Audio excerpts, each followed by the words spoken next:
ये कहानी है पुनपुन की, जो अपने दोस्तों के साथ एक वीडियो देख रहा होता है, लेकिन तभी अचानक से वो वीडियो रुक जाती है और उस पर एक बहुत ही क्रीपी सा आदमी दिखने लगता है। वो बोलता है, मुझे एक कन्फेशन करना है, मैंने अपने ही हाथों से अपनी फैमिली को मार दिया है। बहुत सारे लोगों ने कमेंट किया था कि गुड नाइट पुनपुन मांगा एक्सप्लेन करो, एंड फाइनली मैंने उसे पढ़ना शुरू किया। यहाँ शुरू में तो ये मांगा मुझे बहुत ही अजीब सी लगी। आप खुद ही देखो, जिसका मेन कैरेक्टर कुछ ऐसा दिखता हो तो किसी को भी ये मांगा अजीब ही लगेगी। लेकिन मैं जैसे जैसे इसे पढ़ता गया वैसे वैसे इसकी स्टोरी और भी ज्यादा इंटरेस्टिंग होती गई और भी ज्यादा डार्क होती गई। तो ये वीडियो काफी इंटरेस्टिंग होने वाली है। सो बिना टाइम वेस्ट किए let's start the video.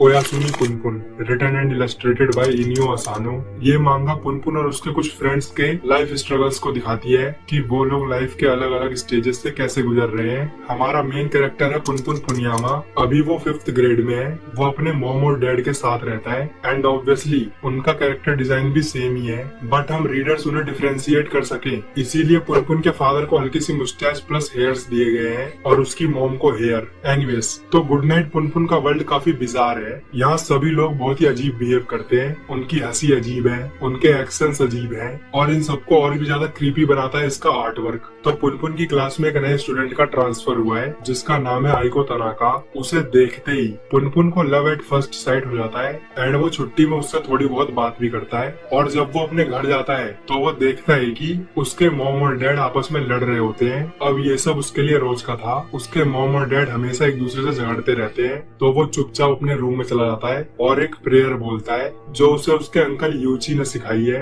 And उसके प्रे करते ही एक गॉड अपीयर होते हैं जो कुछ ऐसे दिखते हैं और वो सिर्फ पुनपुन को ही दिखाई देते हैं। पुनपुन गॉड से बोलता है कि क्या मॉम और डैड कभी साथ में रह पाएंगे, तो गॉड बोलते हैं मैं तुम्हारे इस सवाल से परेशान हो चुका हूँ, तुम्हें कुछ और पूछना है तो पूछो। और तभी वहाँ उसके डैड आ जाते हैं। वो उसे एक टेलीस्कोप गिफ्ट करते हैं। वो बोलते हैं मैं तो कभी आउटर स्पेस में नहीं जा सकता हूँ, लेकिन उसके बारे में सपने जरूर देख सकता हूँ कि आउटर स्पेस बहुत ही ग्रेट होगा। एंड ये सब सुनने के बाद पुनपुन डिसाइड करता है कि अब वो आउटर स्पेस को स्टडी करेगा और एक स्पेस एक्सपर्ट बनेगा। एंड फिर वह पूरी मैन काइंड को आउटर स्पेस में माइग्रेट कर देगा और फिर शायद आइको भी उसे पसंद करने लगे। यहाँ पुनपुन भी वही सब सोच रहा है जो मैं बचपन में सोचता था।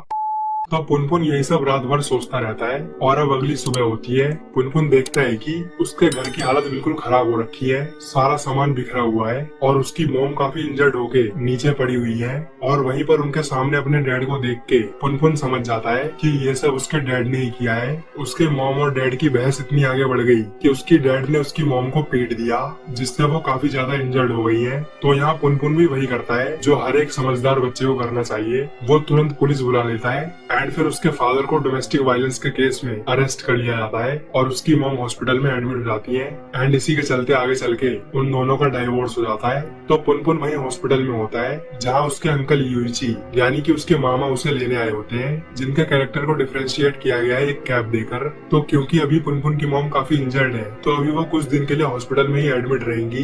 फिर पुनपुन अपने अंकल के साथ घर चला आता है और वो अगले दिन स्कूल जाता है जहाँ सब लोग अपने अपने ड्रीम्स के बारे में बता रहे होते हैं। तो यहाँ शुरू में तो पुनपुन काफी कॉन्फिडेंस में होता है कि वो अपने ड्रीम के बारे में सबको बताएगा, लेकिन जब उसका नंबर आता है तब वो काफी ज्यादा नर्वस हो जाता है कि कहीं सब लोग उसके ड्रीम के बारे में मजाक न उड़ाने लग जाएं। और तब आइको भी उसे ही देख रही होती है, तो वो नर्वसनेस के कारण झूठ बोल देता है एंड वहाँ से भाग जाता है। एंड उसने एक पेपर पे जो कुछ भी अपने ड्रीम्स के बारे में लिखा था कि उसे आउटर स्पेस की स्टडी करनी है, लोगों को यहाँ से माइग्रेट करना है, तो आइको वो सब कुछ पढ़ लेती है एंड वो उससे बोलती है कि तुमने झूठ क्यों बोला, तुम्हें अपने ड्रीम के बारे में सबको बता देना चाहिए था। फिर चाहे वो कुछ भी सोचे, चाहे वो तुम्हारा कितना ही मजाक उड़ाए, चलो अब मेरे साथ चलो। एंड फिर पुनपुन उसके साथ जाने लगता है। वो बोलता है आइको, चाहे मैं किसी को बचा पाऊँ या नहीं, लेकिन मैं वादा करता हूँ कि मैं हमेशा तुम्हें प्रोटेक्ट करूंगा। तो वो पूछती है ऐसा क्यों, अभी हमें मिले हुए सिर्फ कुछ ही दिन हुए हैं, तो तुम ऐसा क्यों चाहते हो। एंड फाइनली पुनपुन उससे बोल देता है आई लव यू,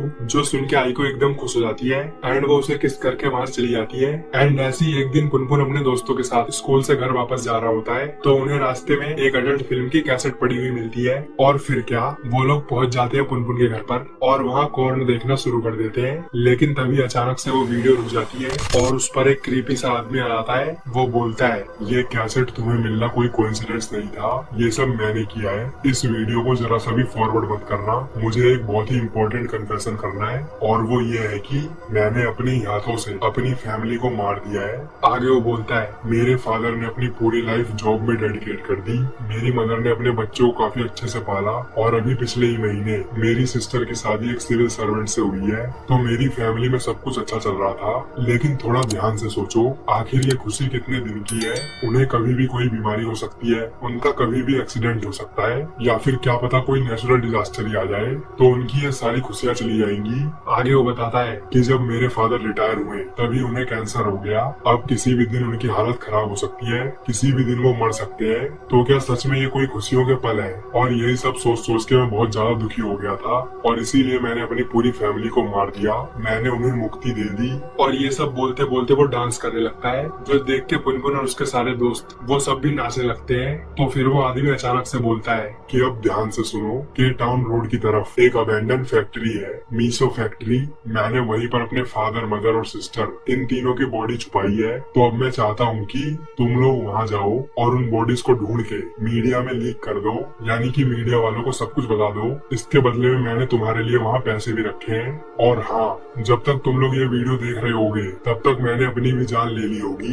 तो मुझे तुम्हारी बहादुरी पर भरोसा है कि तुम लोग जरूर मीसो फैक्ट्री जाओगे। एंड इसके बाद वो वीडियो बंद हो जाती है और ये देख के उन सबकी फट जाती है एंड वो सब तुरंत अपने अपने घर चले जाते हैं। लेकिन फिर कुछ दिन बाद वो लोग डिसाइड करते हैं कि वो लोग उस फैक्ट्री में जाएंगे, क्योंकि उस आदमी ने कहा था कि मैंने तुम लोगों के लिए वहाँ पैसे भी छोड़े हैं। तो इसी के लालच में आके वो लोग वहाँ जाने लगते हैं। बट तभी रास्ते में उन्हें उनकी क्लास की लड़कियों का ग्रुप मिल जाता है और उनके साथ आइको भी थी।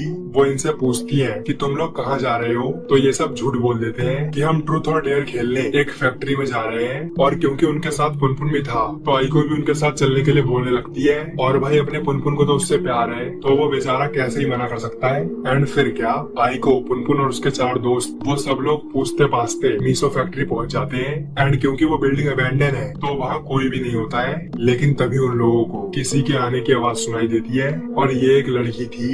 ये लोग उस लड़की से पूछते हैं कि तुम्हारे सर पर खून क्यों लगा हुआ है और तुम यहाँ अकेली क्या कर रही थी? तो वो बताती है कि मेरे डैड ने मुझे पीटा था, इसीलिए मेरे सर पे चोट लगी है और मैं यहाँ इसलिए आई हूँ क्योंकि यहाँ कुछ लोग आके गलत काम करते हैं तो मैं उन्हें रंगे हाथों पकड़ना चाहती थी। लेकिन अब यहाँ तुम लोग आ गए हो, तुमने मेरा पूरा प्लान बिगाड़ दिया। और इतना बोल के वो लड़की वहाँ से चली जाती है। एंड ये लोग वापस से उन बॉडीज को ढूंढने लगते हैं। पुनपुन के दोस्तों में से एक का नाम है सेकी। तो उसके फादर पहले इसी फैक्ट्री में काम करते थे। एंड एक रूम में ढूंढते ढूंढते उसे अपनी और अपने फादर की एक पुरानी फोटो मिलती है और वो अपने पास्ट को याद करके उस फोटो को अपनी सिगरेट से जला देता है और उस सिगरेट को ऐसे ही वहीं पर फेंक देता है। तो वो लोग ढूंढते ढूंढते छत पे पहुंच जाते हैं लेकिन उन्हें कुछ भी नहीं मिलता है। तो वो थक हार के घर वापस जाने का डिसाइड करते हैं। लेकिन वो सब जैसे ही पीछे मुड़ते हैं तभी उन्हें किसी आदमी की परछाई दिखाई देने लगती है, जिसे देखते ही वो सब बिल्कुल डर जाते हैं। वो तुरंत बाहर की तरफ भागने लगते हैं। लेकिन तभी आइको के ऊपर कुछ रॉड गिर जाती है और वो उन रॉड के नीचे दब जाती है। तो पुनपुन उसे उठाने में हेल्प करने लगता है। एंड वहीं दूसरी तरफ उसके बाकी दोस्त भाग के बाहर पहुंच जाते हैं। लेकिन तभी वो नोटिस करते हैं कि आइको और पुनपुन तो उनके साथ आए ही नहीं। तो उनमें से एक लड़का उन्हें लेने के लिए वापस से अंदर चला जाता है। और वहीं दूसरी तरफ हम देखते हैं कि वो आदमी बहुत ही धीरे धीरे पुनपुन और आइको की तरफ बढ़ रहा होता है। एंड तभी हम देखते हैं कि जो लड़का उन्हें ढूंढने अंदर गया था वो चिल्ला के बोलता है कि यहाँ पर आग लग गई है। और उसके इतना बोलते ही वहाँ एक बहुत बड़ा धमाका होता है। तो सेकी ने जो अपनी जली हुई सिगरेट फेंक दी थी, ये आग उसी से लगी है और उससे एक बहुत बड़ा धमाका हो गया है। एंड वहाँ पूरे में धुआं धुआं हो जाता है। पुनपुन उस आदमी को अपनी तरफ बढ़ता हुआ देख के बेहोश हो जाता है। लेकिन तभी वहाँ बहुत तेज बारिश होने लगती है जिससे वो आग बुझ जाती है। और जब उन सबकी आंख खुलती है तो वो आग भी बुझ चुकी थी। एंड स्ट्रेंजली वो आदमी भी जा चुका था, जो देख के वो सब चैन की सांस लेते हैं। एंड फिर वो सब एक दूसरे का हाथ पकड़ के वापस अपने घर की तरफ जाने लगते हैं। और यही हमें इस मांगा का एक बहुत ही लेजेंडरी पैनल देखने को मिलता है। एंड इसी के साथ इस वीडियो को यहीं पर रैप अप करते हैं। अब यहाँ मैंने एक चीज नोटिस की कि यहाँ डोमेस्टिक वायलेंस बहुत हो रहा है। सबसे पहला तो पुनपुन के डैड ने उसकी मॉम को पीट दिया और इस फैक्ट्री में जो लड़की मिली थी उसे भी उसके डैड ने मारा था। एंड पुनपुन का दोस्त सेकी इतनी छोटी एज में में ही सिगरेट पी रहा है। एंड सबसे बड़ी बात कि ये 5th क्लास के बच्चे कौन देख रहे हैं, तो ये वर्ल्ड तो काफी फक्ड अप है। एनीवेज, उस फैक्ट्री की छत पे उन लोगों ने जिस आदमी को देखा था, आखिर वो कौन था और वो अचानक से गायब कहाँ हो गया। यहाँ मुझे तो ये लग रहा है कि ये कोई और नहीं बल्कि वही कैसेट वाला आदमी है जिसने अपनी फैमिली को मार दिया था। बाकी वो जो कोई भी हो, ये सब हमें आगे आने वाली स्टोरीज में पता चल जाएगा और आगे तो ये मांगा और भी ज्यादा इंटरेस्टिंग एंड डार्क टर्न लेने वाली है। तो अगर आपको इस पर और भी वीडियोस चाहिए तो नीचे कमेंट करके जरूर बताना। एंड अगर आपको ये वीडियो अच्छी लगी तो वीडियो को लाइक जरूर करें और ऐसी और भी एनिमे रिलेटेड वीडियोस देखने के लिए चैनल को सब्सक्राइब जरूर करें। So thanks for watching this video. मिलते हैं नेक्स्ट वीडियो में।